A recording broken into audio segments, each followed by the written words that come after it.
गुलाबी शरारे पर बड़ा प्रहार, चंद मिनटों में गायब हुआ 140 करोड़ लोगों का प्यार। दिलों की धड़कन, गुलाबी शरारा पर बड़ा अटैक, कोई है जो इसकी लोकप्रियता से पूरी तरह से जला।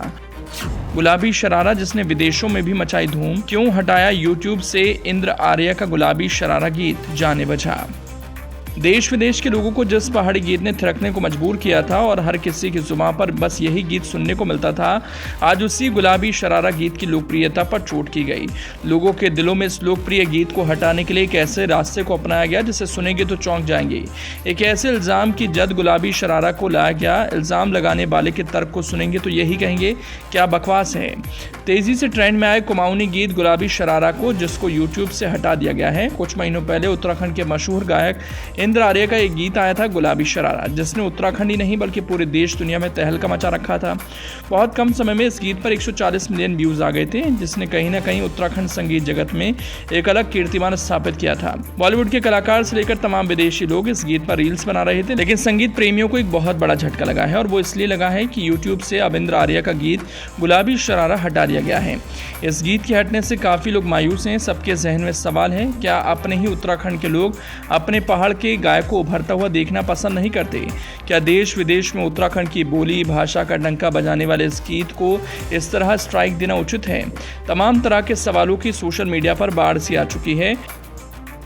यह खबर आपके लिए जितनी चौंकाने वाली है, उतनी ही इसके गायक इंद्र आर्या के लिए भी, जिन्होंने इस गीत के लिए बहुत मेहनत की थी। इंद्र आर्या के सुप्रसिद्ध गीत को कॉपीराइट स्ट्राइक मिलने के बाद से गुलाबी शरारा को यूट्यूब चैनल से हटा दिया गया।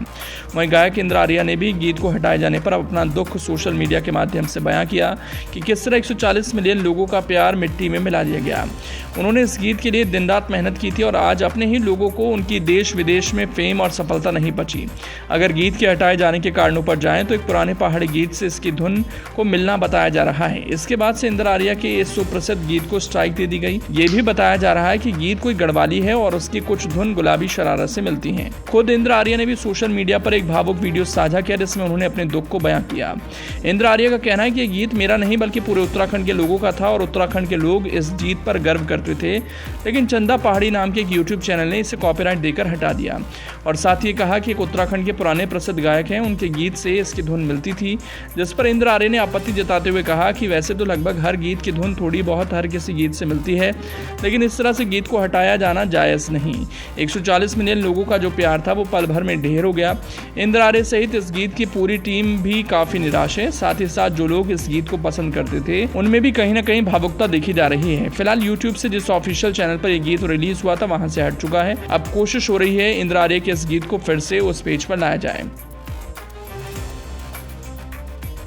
उत्तराखंड संगीत जगत को कई सुपरहिट गीत देकर देश विदेश के लोगों को भी थिरकने के लिए मजबूर करने वाले युवक गायक इंद्र आर्या आज किसी परिचय के मोहताज नहीं। जैसे गीत अपने अस्तित्व के लिए संघर्ष कर रहा है, ठीक वैसे ही जैसे कभी इंद्र आर्या की जिंदगी के साथ खेल हुआ था।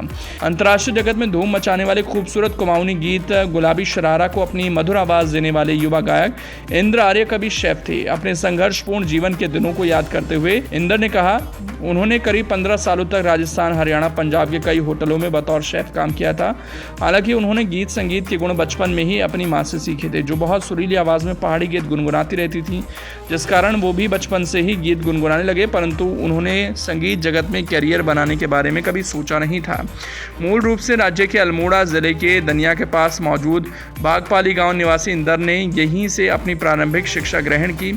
पहाड़ के एक बेहद गरीब और सामान्य परिवार से ताल्लुक़ रखने वाले इंद्र ने 12वीं की परीक्षा उत्तीर्ण करने के बाद नौकरी की तलाश में बड़े बड़े शहरों की ओर रुख किया और बतौर शेफ होटल में नौकरी शुरू कर दी। इस दौरान जब वो अंबाला के एक होटल में शेफ की नौकरी करते थे तो उनके सहकर्मियों ने पहली बार उन्हें गाने के लिए प्रेरित किया। सहकर्मियों के प्रोत्साहन से उन्होंने साल 2018 में गायन के क्षेत्र में कदम रखा, जिसके बाद उन्होंने कभी पीछे मुड़कर नहीं देखा।